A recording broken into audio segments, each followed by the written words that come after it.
नमस्कार दोस्तों, स्वागत है आप लोगों का मेरे YouTube चैनल पर। आज फिर मौजूद है हम एक नई कहानी के साथ। मुंशी प्रेमचंद के द्वारा लिखी गई कहानी त्रिया चरित्र। आइए सुनते हैं। सेठ लगनदास जी के जीवन की बगिया फलहीन थी। कोई ऐसा मानवीय, आध्यात्मिक या चिकित्सात्मक प्रश्न न था जो उन्होंने न किया हो। शादी में एक पत्नी व्रत के कायल थे, मगर जरूरत और आग्रह से विवश होकर एक दो नहीं 5 शादियाँ की। यहाँ तक कि उम्र के 40 साल गुजर गए और अंधेरे घर में उजाला न हुआ। बेचारे बहुत रंजीता रहते। यह धन संपत्ति, यह ठाट बाट, यह वैभव, यह ऐश्वर्य क्या होंगे? मेरे बाद इनका क्या होगा? कौन इनको भोगेगा? यह ख्याल बहुत अफसोसजनक था। आखिर यह सलाह हुई कि किसी लड़के को गोद लेना चाहिए, मगर यह मसला पारिवारिक झगड़ों के कारण के सालों तक स्थगित रहा। जब सेठ जी ने देखा कि बीवियों में कशमकश हो रही है, तो उन्होंने नैतिक साहस से काम लिया और होनहार अनाथ लड़के को गोद ले लिया। उसका नाम रखा गया मगनदास। उसकी उम्र 5 साल से ज़्यादा न थी। बला का जहीन और तमीज़दार, मगर औरतें सब कुछ कर सकती है, दूसरे के बच्चों को अपना नहीं समझ सकती। यहाँ तो 5 औरतों का साझा था। अगर एक उसे प्यार करती तो बाकी 4 औरतों का फर्ज था कि उससे नफरत करे। हाँ, सेठ जी उसके साथ बिल्कुल लड़के सी मोहब्बत करते थे। पढ़ाने को मास्टर रखे, सवारी के लिए घोड़े, रईस ख्याल के आदमी थे। राग रंग का सामान भी मुहावा था। गाना सीखने का लड़के ने शौक किया तो उसका भी इंतजाम हो गया। गरज जब मगनदास जवानी पर पहुंचा, रईशाना में उसे कमाल हासिल था। उसका गाना सुनकर उस्ताद लोग कानों पर हाथ रखते। सहज सवार, ऐसा कि दौड़ते हुए घोड़े पर सवार हो जाता। ढील ढोल सकल सूरत में उसका सा अलबेला जवान दिल्ली में कम होगा। शादी का मसला पेश हुआ। नागपुर के करोड़पति सेठ मक्खनलाल बहुत लहराए हुए थे। उनकी लड़की से शादी हो गई। धूमधाम का जिक्र किया जाए तो किस्सा वियोग की रात से भी लंबा हो जाए। मक्खनलाल का उसी शादी में दिवाला निकल गया। अपनी शबनमी ताजगी में खिल खिल कर हुस्न और ताजगी का समा दिखा रहे थे। इस वक्त मगनदास से ज़्यादा ईर्ष्या के योग्य आदमी और कौन होगा? उसकी जिंदगी की बहार, उंगलियों पर मुरादों के फूल अपनी शबनमी ताजगी में खिल खिल कर हुस्न और ताजगी का शमा दिखा रहे थे, मगर तकदीर की देवी कुछ और ही सामान कर रही थी। वह सैर सपाटे के इरादे से जापान गया हुआ था कि दिल्ली से खबर आई कि ईश्वर ने तुम्हें एक भाई दिया है। मुझे इतनी खुशी है कि ज़्यादा अरसे तक जिंदा न रह सकूं। तुम बहुत जल्द लौट आओ। मगनदास के हाथ से तार का कागज छूट गया और सर में ऐसा चक्कर आया कि जैसे किसी ऊंचाई से गिर पड़ा है। मगनदास का किताबी ज्ञान बहुत कम था, मगर स्वभाव की सज्जनता से वह खाली हाथ न था। हाथों की उदारता ने, जो समृद्धि का वरदान है, हृदय को भी उदार बना दिया था। उसे घटनाओं की इस काया पलट से दुख तो जरूर हुआ, आखिर इंसान ही था, मगर उसने धीरज से काम लिया और एक आशा और भय की मिली जुली हालत में देश को रवाना हुआ। रात का वक्त था। जब अपने दरवाजे पर पहुंचा तो नाच गाने की महफिल सजी देखी। उसके कदम आगे न बढ़े, लौट पड़ा और एक दुकान के चबूतरे पर बैठकर सोचने लगा कि अब क्या करना चाहिए। ना तो उसे यकीन था कि सेठ जी उसके साथ भी भलामनसी और मोहब्बत से पेश आएंगे, बल्कि शायद अब और भी कृपया करने लगे। सेठानियाँ भी अब उसके साथ गैरोसा बर्ताव न करेगी। मुमकिन है मजली बहू, जो इस बच्चे की खुशनसीब माँ थी, उससे दूर दूर रहे, मगर बाकी चारों सेठानियों की तरफ से सेवा सत्कार में कोई शक नहीं था। उनकी डांट से वह फायदा उठा सकता था। अब उसके स्वाभिमान ने गवारा न किया कि जिस घर में मालिक की हैसियत से रहता था, उसी घर में अब एक आश्रित की हैसियत से जिंदगी बसर करे। उसने फैसला कर लिया कि सब यहाँ रहना नामुमकिन है, न मसलत है।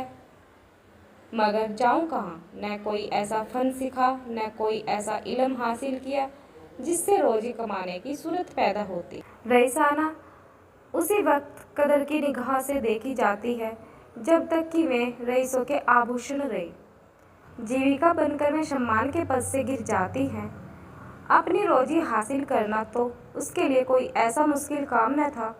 किसी सेठ साहूकार के यहाँ मुनीम बन सकता था, किसी कारखाने की तरफ से एजेंट हो सकता था, मगर उसके कंधे पर एक भारी जुआ रखा हुआ था। उसे क्या करे? एक बड़े सेठ की लड़की जिसने लाड प्यार में परवरिश पाई, उससे यह कंगाली की तकलीफ़ें कैसे झेली जाएगी? क्या मक्खनलाल की लाडली बेटी एक ऐसे आदमी के साथ रहना पसंद करेगी जिसे रात की रोटी का भी ठिकाना नहीं? मगर इस फिक्र में अपनी जान क्यों खपाऊं? मैंने अपनी मर्जी से शादी नहीं की, मैं बराबर इनकार करता रहा। सेठ जी ने ज़बरदस्ती मेरे पैरों में बेड़ी डाली है, अब वही इसके जिम्मेदार हैं।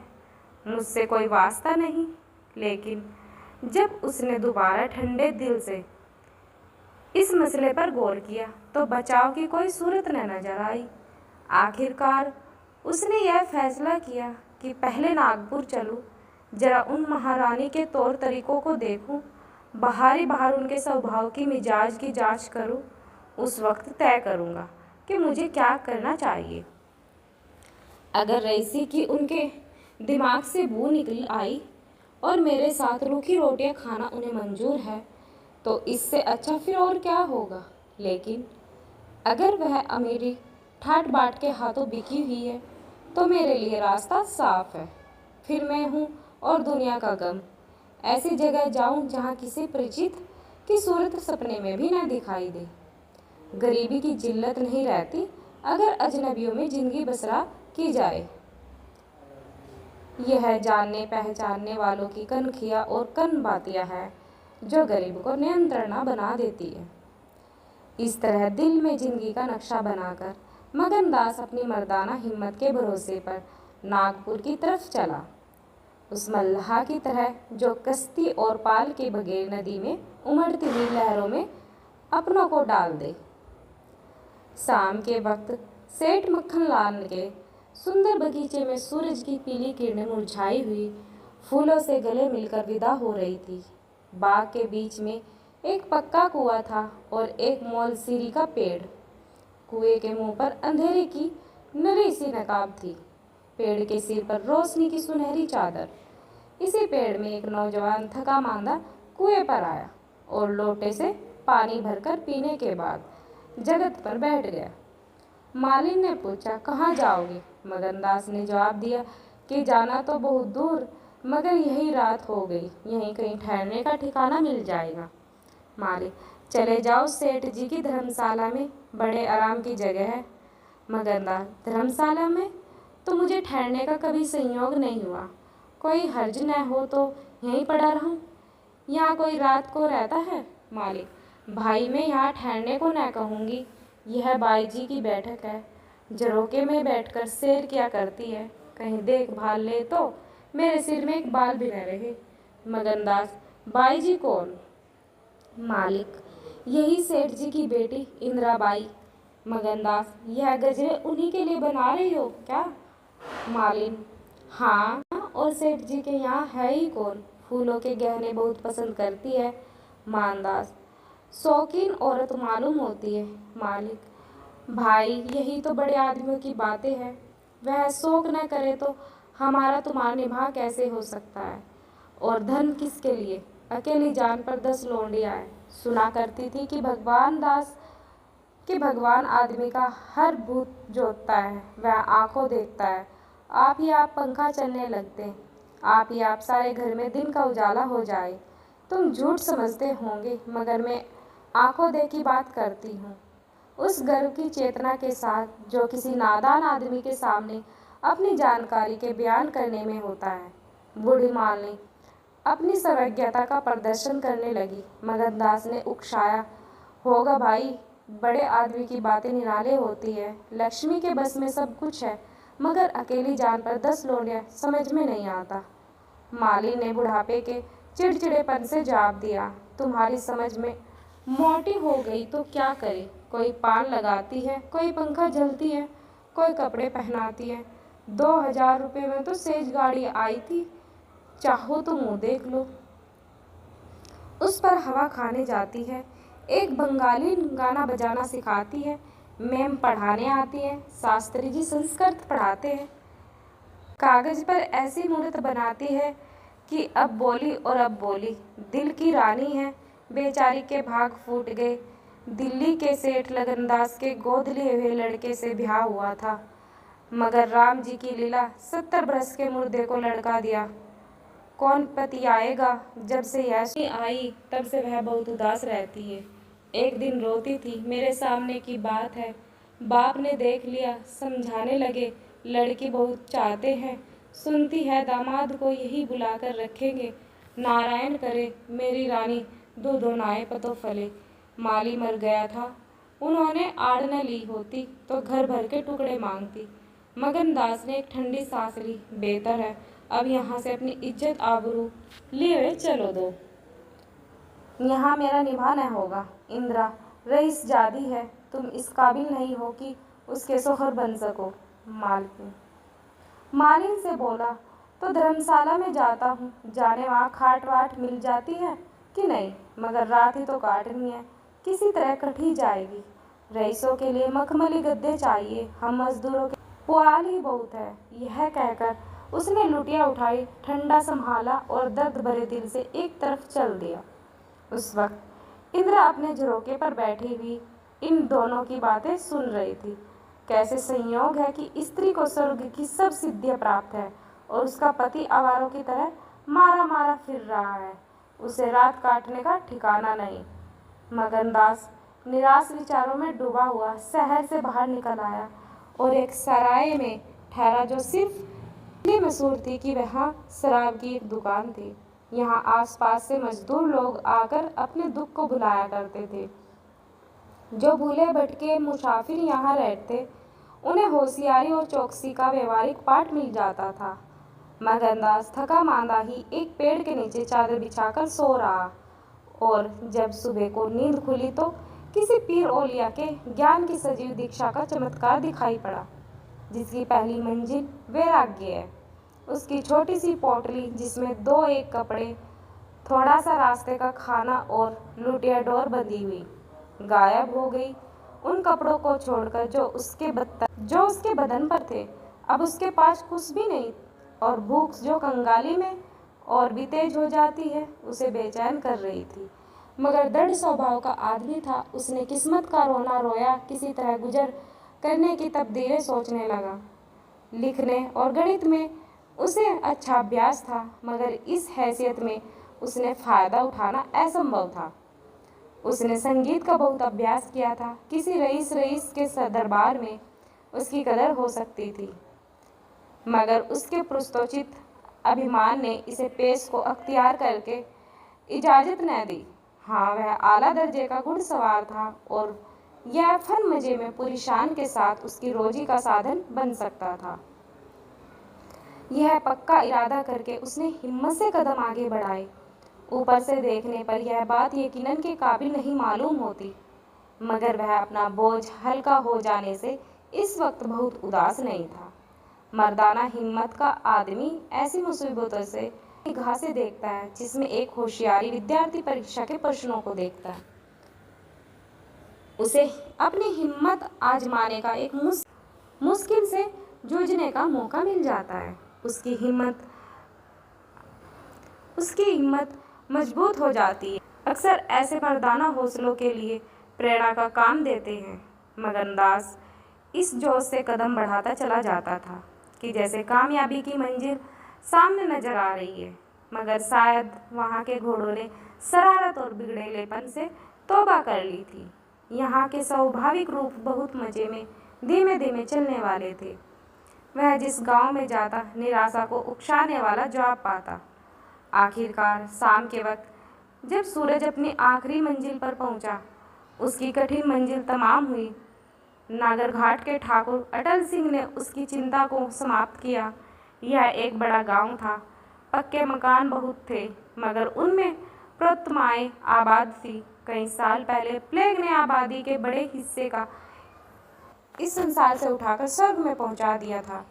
इस वक्त प्लेग के बचे खुचे में लोग गांव के नौजवान और शौकीन जमींदार साहब और हल्के के कारगुजार और रोबीले थानेदार साहब थे। उनकी मिलीजुली कोशिशों से गांव में सतयुग का राज था। धन दौलत को लोग जान का अजाब समझते थे, उसे गुनाह की तरह छुपाते थे। घर घर में रुपए रहते हुए लोग कर्ज ले लेकर खाते और फिटौल रहते थे। इसी में निभा था। काजल की कोठरी थी, सफ़ेद कपड़े पहनना, उन पर धब्बा लगाना था। हुकूमत और ज़बरदस्ती का बाजार गर्म था। अहीरों को यहाँ आजन के लिए भी दूध न था। थाने में दूध की नदी बहती थी। मवेशी खाने के मुहीर दूध की कुल्लियाँ करते थे। इसी अंधेरी नगरी को मगनदास ने अपना घर बनाया। ठाकुर साहब ने असाधारण उदारता से काम लेकर उसे रहने के लिए एक मकान भी दे दिया, जो केवल बहुत व्यापक अर्थों में मकान कहा जा सकता। इसी झोपड़ी में वह एक हफ्ते से जिंदगी के दिन काट रहा था।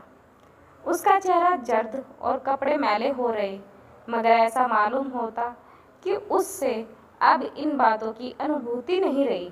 जिंदा है, मगर जिंदगी रुखसत हो गई। हिम्मत और हौसला मुश्किल को आसान कर सकते हैं, आंधी और तूफान से बचा सकते हैं, मगर चेहरे को खिला सकना उनके सामर्थ्य से बाहर है। टूटी ही नाव पर बैठ करी मल्हार गाना हिम्मत काम नहीं, हिमाकत का काम है। एक रोज जब शाम के वक्त वह अंधेरे में खाट पर बैठा हुआ था, एक औरत उसके दरवाजे पर आकर भीख मांगने लगी। मगनदास का आवाज परिचित जान पड़ी। बाहर आकर देखा तो वही चंपा मालिन थी। कपड़े तार तार मुसीबत की रोती हुई तसला, मालिन तुम्हारी है क्या हालत, मुझे पहचानती हो? मालिन ने चौंक कर देखा और पहचान गई। रोकर बोली, बेटा अब बताओ मेरा कहाँ ठिकाना लगे। तुमने मेरा बनाया बनाया घर उजाड़ दिया ना। उसे दिन तुमसे बात करती न मुझे यह विपत्ति पड़ती। बाई ने तुम्हें बैठे देख लिया, बातें भी सुनी, सुबह होते ही मुझे बुलाया और बरस पड़ी।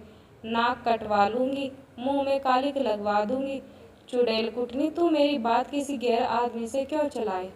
तू दूसरों से मेरी चर्चा करे। वह क्या तेरा दामाद था जो तू उससे मेरा दुखड़ा रोती थी? जो कुछ मुंह में आया बकती रही, मुझसे भी न सहा गया। रानी उठेगी, अपना सुहाग लेगी। बोली, बाई जी मुझसे कसूर हुआ, लीजिए अब जाती हूँ।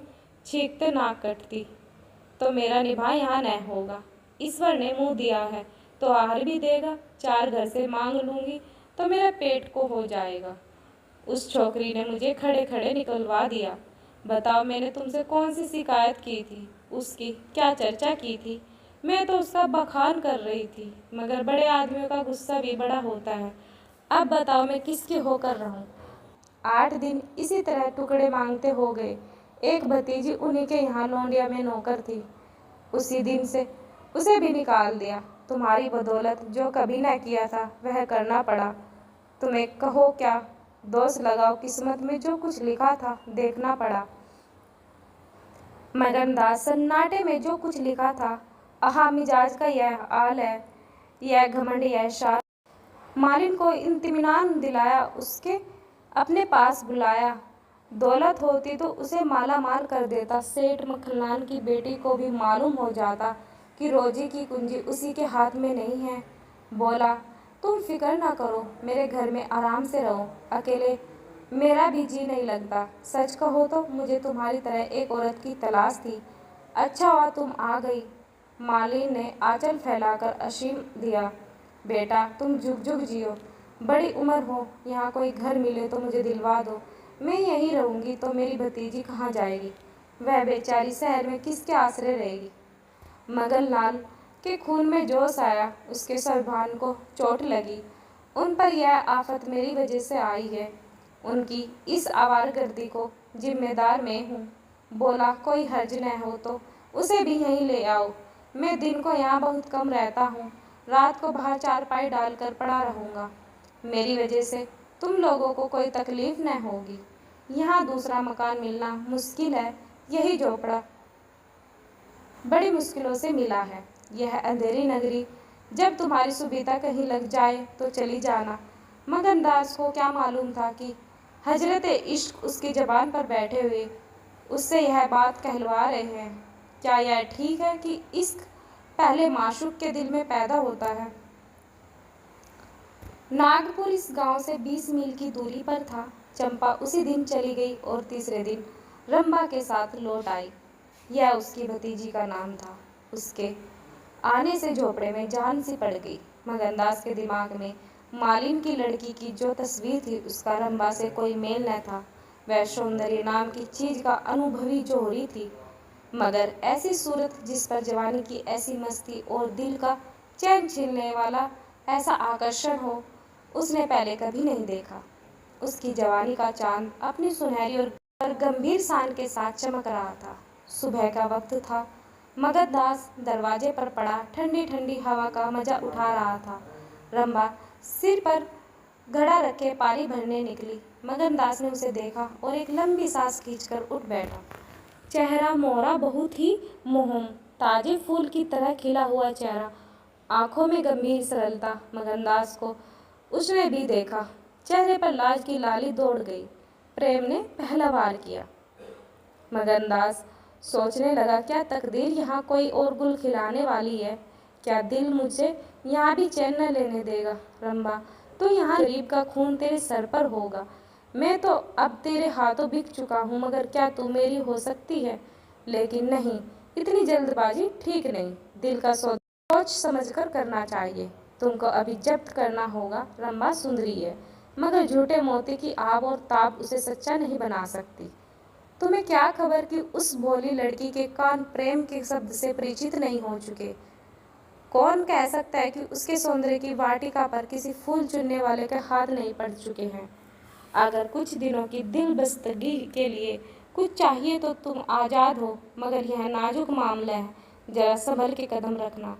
पेशेवर जातों में दिखाई पड़ने वाला सौंदर्य अक्सर नैतिक बंधनों में से मुक्त होता है। 3 महीने गुजर गए। मगनदास रंभा को जो जो बारीक निगाहों से देखता, त्यों तो उस पर प्रेम का रंग गाढ़ा हो जाता था। वह रोज उसे कुएं से पानी निकालते देखता। वह रोज घर में झाड़ू देती, रोज खाना पकाती। मगनदास को उन ज्वार की रोटियों में मजा आता था। वह अच्छे से अच्छे व्यंजनों में भी न आया। उसे अपनी कोठरी हमेशा साफ सुथरी मिलती थी। न जाने कौन उसके बिस्तर बिछा देता। क्या यह रंभा की कृपा थी? उसकी निगाहें शर्मीली थी। उसने उसे कभी भी अपनी तरफ चंचल आंखों से ताकते नहीं देखा। आवाज़ कैसी मीठी, उसकी हंसी की आवाज़ कभी उसके कान में नहीं आई। अगर मगनदास उसके प्रेम में मतवाला हो रहा था तो कोई ताज्जुब की बात नहीं थी। उसकी भूखी निगाहें बेचैनी और लालसा में डूबी हुई हमेशा रम्मों को ढूंढा करती। वह जब किसी गांव को जाता तो मीलों तक उसकी जिद्दी बेताब आंखें मुड़ मुड़ कर झोपड़े के दरवाजे की तरफ होती थी। उसकी ख्याति आसपास फैल गई थी। उसके स्वभाव की मुसीबत और उदारता से अक्सर लोग अनुचित लाभ उठाते थे। इंसाफ पसंद लोग तो स्वागत सत्कार से काम निकाल लेते, और जो लोग ज़्यादा समझदार थे वे लगातार तकाजों का इंतजार करते। चूँकि मगनदास इस फन को बिल्कुल नहीं जानता था, बावजूद दिन रात की दौड़ धूप की गरीबी से उसका गला न छूटता। जब वह रंभा को चक्की पीसते हुए देखता तो गेहूं के साथ उसका दिल भी पिस जाता। वह कुएं से पानी निकालती तो उसका कलेजा निकल आता। जब वह पड़ोस की औरतों के कपड़े सीती तो कपड़ों के साथ मगनदास का दिल छिद जाता। मगर कुछ बस था न काबू। मगनदास की हृदय भेदी दृष्टि को इसमें तो कोई संदेह नहीं था कि उसके प्रेम का आकर्षण बिल्कुल बेअसर नहीं है, वरना रम्मा की उन वफा से भरी हुई खातिरदारियों की तुक कैसा बिठाता। वफाई वह जादू है, रूप के गर्व का सिर नीचा कर सकता है, मगर प्रेमिका के दिल में बैठने का माध्य उसमें बहुत कम था।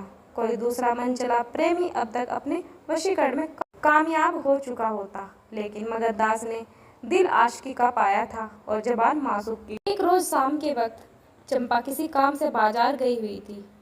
मगनदास हमेशा की तरह चारपाई पर पड़ा सपने देख रहा था। रंभा अद्भुत छटा के साथ आकर उसके सामने खड़ी हो गई। उसका भोला चेहरा कमल की तरह खिला हुआ और आंखों से सहानुभूति का भाव झलक रहा था। मगनदास ने उसकी तरफ पहले आश्चर्य और फिर प्रेम की निगाहों से देखा और दिल पर जोर डालकर बोला, आओ रंभा, तुम्हें देखने के बहुत दिन से आंखें तरस रही थी। रंभा ने भोलेपन से कहा, मैं यहाँ ना आती तो तुम मुझसे कभी ना बोलते। मगनदास का हौसला बढ़ा, बोला, बिना मर्जी पाए तो कुत्ता भी नहीं आता। रंभा मुस्कुराई, कली खिल गई, मैं तो आप ही चली आई। मगनदास का कलेजा उछल पड़ा। उसने हिम्मत करके रंभा का हाथ पकड़ लिया और भावावेश से कांपती हुई आवाज में बोला, नहीं रंभा, ऐसा नहीं है, यह मेरे महीनों की तपस्या का फल है। मगनदास ने बेताब होकर उसे गले से लगा लिया। जब वह चलने लगी तो अपने प्रेमी को और प्रेम भरी दृष्टि से देखकर बोली, अब यह प्रीत हमको निभानी होगी। लौटने के वक्त जब सूर्य देवता के आगमन की तैयारी हो रही थी, मगनदास की आंखें खुली। रंभा आटा पीस रही थी। उस शांतिपूर्ण सन्नाटे में चक्की की घुमर घुमर बहुत सुहानी मालूम होती और उससे सुर मिलाकर अपने प्यार ढंग से गाती थी। झुलनिया मोरी पानी में गिरी, मैं जानू पिया माँ को मन है, उल्टी मनावन मोह को पड़ी, झुलनिया मोरी पानी में गिरी। साल भर गुजर गया। मगनदास की मोहब्बत और रंभा के सिलके न मिलकर उस वीरान झोपड़े को कुंज बाग बना दिया। अब वहाँ गायें थी, फूलों की क्यारियाँ थी, कई देहाती ढंग के मोड़े थे, सुख सुविधा के अनेक चीज दिखाई पड़ती थी। एक रोज सुबह के वक्त मगनदास कहीं जाने की तैयारी कर रहे थे। एक संभ्रांत व्यक्ति अंग्रेजी पोशाक पहने उसे ढूंढता हुआ आ पहुंचा और उसे देखते ही दौड़कर गले से लिपट गया। मगनदास और वह दोनों एक साथ पढ़ा करते थे। वह अब वकील हो गया था। मगनदास ने भी अब पहचाना और कुछ झपेटा और झिझकता उससे गले लिपट गया। बड़ी देर तक दोनों दोस्त बात करते रहे। बातें क्या थी, घटनाओं और संयोग की एक लंबी कहानी थी। कई महीने हुए, सेठ लगन का छोटा बच्चा चेचक की नजर हो गया। सेठ जी ने दुख मारे आत्महत्या कर। मगनदास सारी जायदाद, कोठी, इलाके और मकानों का एक छत्र स्वामी था। सेठानियों में आपसी झगड़े हो रहे थे। कर्मचारियों ने गबन को अपना ढंग बना रखा था। बड़ी सेठानी उसे बुलाने के लिए खुद आने को तैयार थी, मगर वकील साहब ने उन्हें रोका था। जब मगनदास ने मुस्कुराया पूछा, तुम्हें कैसे मालूम हुआ कि मैं यहाँ हूँ? तो वकील साहब ने फरमाया, महीने भर से तुम्हारी टोह में हूँ। सेठ मक्खनलाल ने आता पता बतलाया, तुम दिल्ली पहुँचे और मैंने अपना महीने भर का बिल पेश किया। रंभा अधीर हो रही थी कि यह कौन है, इनमें क्या बात हो रही है। 10 बजते बजते वकील साहब मगनदास से 1 हफ्ते के अंदर आने का वादा लेकर विदा हुए। उसी वक्त रंभा आ पहुंची और पूछने लगी, यह कौन थे, इनका तुमसे क्या काम था? मगनदास ने जवाब दिया, यमराज का दूत। रंभा, क्या ऐसगुन बकते हो? मगन, नहीं नहीं रंभा, यह ऐसगुन नहीं है, यह सचमुच मेरी मौत का दूत था। मेरी खुशियों के बाग को रौंदने वाला, मेरी हरी भरी खेती को उजाड़ने वाला। रंभा, मैंने तुम्हारे साथ दगा की है, मैंने तुम्हें अपने फ्रेब के जाल में फंसाया है, मुझे माफ़ करो। मोहब्बत ने मुझसे यह सब करवाया है। मैं मगन सिंह ठाकुर नहीं हूँ, मैं सेठ लगनदास का बेटा, सेठ मक्खनलाल का दामाद। मगनदास को डर था कि रंभा यह सुनते ही चौंक पड़ेगी और शायद उसे जालिम दगाबाज कहने लगेगी, मगर उसका ख्याल गलत निकला। रंभा ने आंखों में आंसू भरकर सिर्फ इतना कहा, तो क्या तुम मुझे छोड़कर चले जाओगे? मगनदास ने उसे गले लगाकर कहा, हाँ। रंभा, क्यों? मगन, इसलिए कि इंदिरा बहुत होशियार, सुंदर और धनी है। रंभा, मैं तुम्हें न छोड़ूंगी। कभी इंदिरा की लौंडी थी, अब उनकी सौत बनूंगी। तुम जितनी मेरी मोहब्बत करोगे उतनी इंदिरा की तो न करोगे, क्यों? मगनदास इस भोलेपन पर मतवाला हो गया। मुस्कुराकर बोला, अब इंदिरा तुम्हारी लौंडी बनेगी, मगर सुनता हूँ वह बहुत सुंदर है, कहीं मैं उसकी सूरत पर लुभा ना जाऊं। मर्दों का हाल तुम नहीं जानती, डरने से ही डर लगता है। रंभा ने विश्वास भरी आंखों से देखकर कहा, क्या तुम भी ऐसा ही करोगे? जो जी में आए करना, मैं तुम्हें न छोड़ूंगी। इंदिरा रानी बने मैं लौंडी होंगी, क्या इतने पर भी मुझे छोड़ दोगे? मगनदास की आंखें डबडबा गई। बोला, प्यारी, मैं फैसला कर लिया है कि दिल्ली न जाऊंगा। यह तो मैं कहने ही न पाया कि सेठ जी का स्वर्गवास हो गया। बच्चा उनसे पहले ही चल बसा। अफसोस सेठ जी की आखिरी दर्शन भी न कर सका। अपना बाप भी इतना मोहब्बत नहीं कर सकता। उन्होंने मुझे अपना वारिस बनाया। वकील साहब कहते थे कि सेठानियों में अनबन है, नौकर चाकर लूट मार मचा रहे हैं। वहाँ का यह हाल, मेरा दिल वहाँ जाने पर राजी नहीं होता। दिल तो यहाँ है, वहाँ कौन जाए? रम्मा जरा देर तक सोचती रही, फिर बोली, तो मैं तुम्हें छोड़ दूंगी। इतने दिन तुम्हारे साथ रही, जिंदगी का सुख लुटा, अब जब तक जीऊंगी इस सुख का ध्यान करती रहूंगी। मगर तुम मुझे भूल तो न जाओगे। साल में एक बार देख लिया करना इसी झोपड़े में। मगनदास ने बहुत रोका, मगर आंसू न रुक सके। बोले, रंबा, यह बातें न करो, कलेजा बैठ जाता है। मैं तुम्हें छोड़ नहीं सकता, इसलिए नहीं कि तुम्हारे ऊपर कोई एहसान है। तुम्हारी खातिर नहीं, अपनी खातिर। वह शांति, वह प्रेम, वह आनंद जो मुझे यहाँ मिलता है और कहीं नहीं मिल सकता। खुशी के साथ जिंदगी बसर हो रही है, यही मनुष्य के जीवन का लक्ष्य है। मुझे ईश्वर ने यह खुशी यहाँ दे रखी है, तो मैं उसे क्यों छोड़ूं? धन दौलत को मेरा सलाम है, मुझे उसकी हवस नहीं है। रम्मा फिर गंभीर स्वर में बोली, मैं तुम्हारे पाँव की बेड़ी न बनूंगी, चाहे तुम अभी मुझे न छोड़ो, लेकिन थोड़े दिनों में तुम्हारी यह मोहब्बत न रहेगी। मगनदास को कोड़ा लगा, जोश से बोला, तुम्हारे सिवा मैं अब कोई और जगह नहीं पा सकता। रात ज्यादा आ गई, अष्टमी का चांद सोने जा चुका। दोपहर के कमल की तरह साफ आसमान में सितारे खिले हुए थे। किसी खेत के रखवाले की बांसुरी की आवाज़, जिसे दूरी ने ताशीर, सन्नाटे ने सुरीलापन और अंधेरे ने आत्मिकता का आकर्षण दे दिया था, कानों में आ जा रही थी कि जैसे कोई पवित्र आत्मा नदी के किनारे बैठी हुई पानी की लहरों से दूसरे किनारे के खामोश अपनी तरफ खींचने वाले पेड़ों से अपनी जिंदगी की गम की कहानी सुना रही है। मगनदास सो गया, मगर आंखों में नींद न आई। सुबह हुई तो मगनदास उठा और रंबा पुकारने लगा, मगर रंबा रात को ही अपनी चाची के साथ वहां से कहीं चली गई। मगनदास को उसे मकान के दरो दीवार पर एक हसरत सी छाई हुई मालूम हुई कि जैसे घर की जान निकल गई हो। वह घबराकर उस कोठरी में गया जहाँ रंबा रोज चक्की पीसती थी, मगर अफसोस आज चक्की एकदम निश्चल पड़ी थी। फिर वह कुएं की तरफ दौड़ा, लेकिन ऐसा मालूम हुआ कि कुएं ने उसे निगल जाने के लिए अपना मुंह खोल दिया। तब वह बच्चों की तरफ चीख उठा, रोता हुआ फिर उसी झोपड़ी में आया जहाँ कल रात तक प्रेम का वास था, मगर आहा, उस वक्त वह शोक का घर बना हुआ था।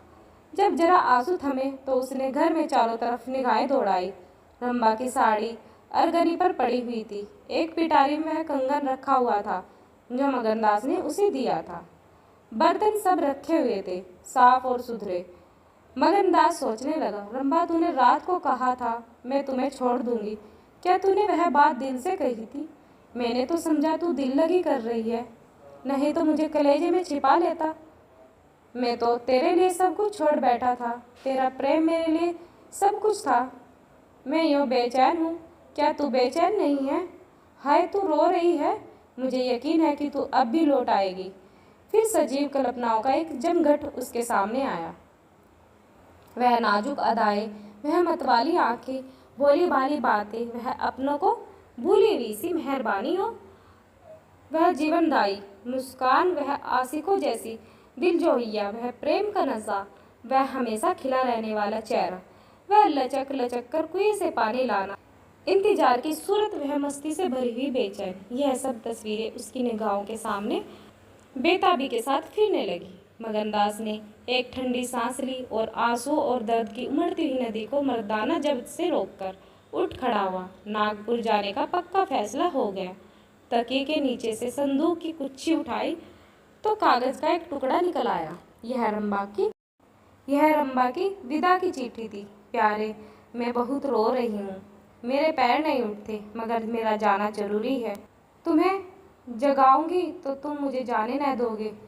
कैसे जाऊं, अपने प्यारे पति को कैसे छोड़ूं? किस्मत मुझसे यह आनंद का घर छुड़वा रही है। मुझे बेवफा न कहना, मैं तुमसे फिर कभी मिलूंगी। मैं जानती हूँ कि तुमने मेरे लिए यह सब कुछ त्याग दिया, मगर तुम्हारे लिए ज़िंदगी में बहुत कुछ उम्मीदें हैं। मैं अपनी मोहब्बत की धुन में तुम्हें उन उम्मीदों से क्यों दूर रखूं? अब तुमसे जुदा होती हूँ, मेरी सुध मत भूलना। मैं तुम्हें हमेशा याद रखूंगी, यह आनंद के लिए कभी ना भूलेंगे। क्या तुम मुझे भूल सकोगे? तुम्हारी प्यारी रंभा। मगन दास को दिल्ली आए हुए 3 महीने गुजर चुके।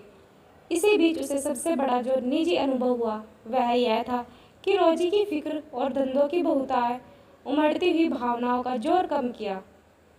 1.5 साल पहले का बेफिक्र नौजवान अब एक समझदार और सूझबूझ रखने वाला आदमी बन गया। सागर घाट के उस कुछ दिनों के रहने से उसे रियाओं की इन तकलीफों का निजी ज्ञान हो गया। करिंदों और मुख्तारों की शक्तियों की बदौलत उन्हें उठानी पड़ती है। उसमें उसे रियासत के इंतजाम में बहुत मदद दी।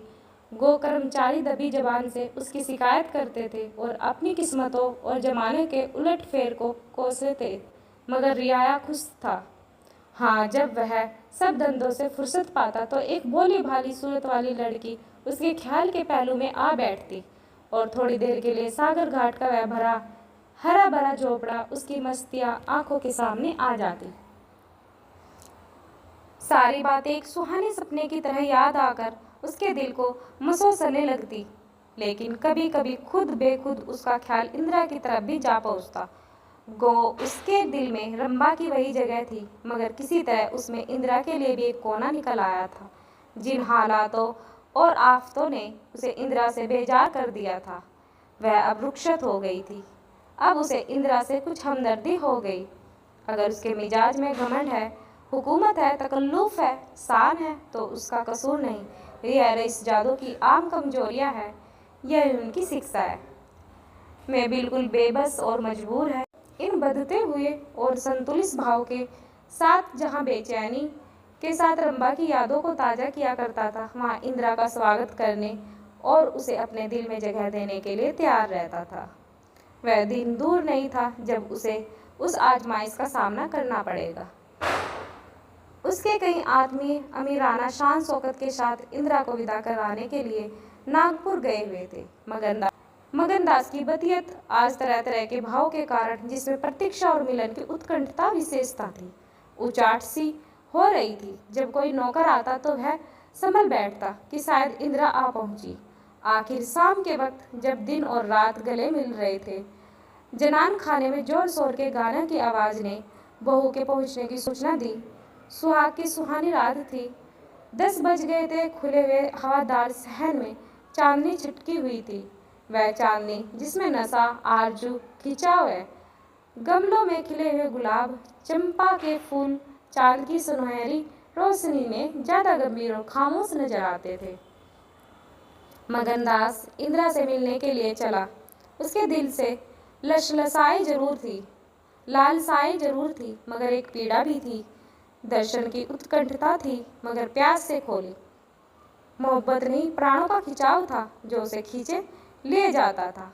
उसके दिल में बैठी हुई रम्मा शायद बार बार बाहर निकलने की कोशिश कर रही थी, इसीलिए दिल में धड़कन हो रही थी।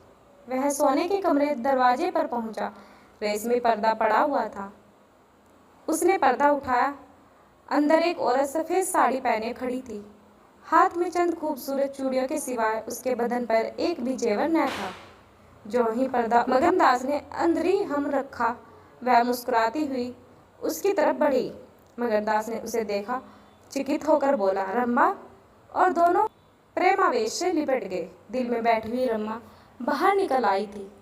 साल भर गुजरने के बाद एक दिन इंदिरा ने अपने पति से कहा, क्या रंभा को बिल्कुल भूल गए? कैसे बेवफा हो, कुछ याद है? उसने चलते वक्त तुमसे विनती की थी। मगन दास ने कहा, खूब याद है, वह आवाज़ भी कानों में गूंज रही है। मैं रंभा को भोली भाली लड़की समझता था, यह नहीं जानता था कि यह तिरिया चित्र का जादू है। मैं अपनी रंभा का अब भी इंदिरा से ज़्यादा प्यार करता हूँ। तुम्हें ढहाई तो नहीं होती? इंदिरा ने हंसकर जवाब दिया, डाहें क्यों हों, तुम्हारी रंभा है तो क्या मेरा गन सिंह नहीं है? मैं अब भी उस पर मरती हूँ। दूसरे दिन दोनों दिल्ली से एक राष्ट्रीय समारोह में शरीक होने का बहाना करके रवाना हो गए और सागर घाट जा पहुँची। वह झोपड़ा, वह मोहब्बत का मंदिर, वह प्रेम भवन फूल और हरियाली से लहरा रहा था। चंपा मालिन उन्हें वहाँ मिली। गांव के जमींदार उनसे मिलने के लिए आए। कई दिन तक फिर मगन सिंह को घोड़े निकालना पड़े। रंभा कुएं से पानी लाती, खाना पकाती, फिर चक्की पीसती और गाती। गांव की औरतें फिर उससे अपने कुर्ते और बच्चों के लसेदार टोपियां सिलाती। हाँ, इतना जरूर कहती कि उसका रंग कैसा निखर आया, हाथ पाँव कैसे मुलायम पड़े गए। किसी बड़े घर की रानी मालूम होती, मगर स्वभाव वही मीठी बोली, वही मुरावत, वही हंसमुख चेहरा। इस तरह एक हफ्ते इस सरल और पवित्र जीवन का आनंद उठाने के बाद दोनों दिल्ली वापस आए। अब 10 साल गुजरने पर भी साल में एक बार उस झोपड़े के नसीब जागते हैं। वह मोहब्बत की दीवारें अभी तक उन दोनों प्रेमियों को अपनी छाया में आराम देने के लिए खड़ी है। दोस्तों, हमारी कहानी यही समाप्त होती है। मिलते हैं नई कहानी के साथ। आप लोगों की हमारी ये कहानी कैसी लगी कमेंट सेक्शन में ज़रूर बताना। तब तक के लिए धन्यवाद।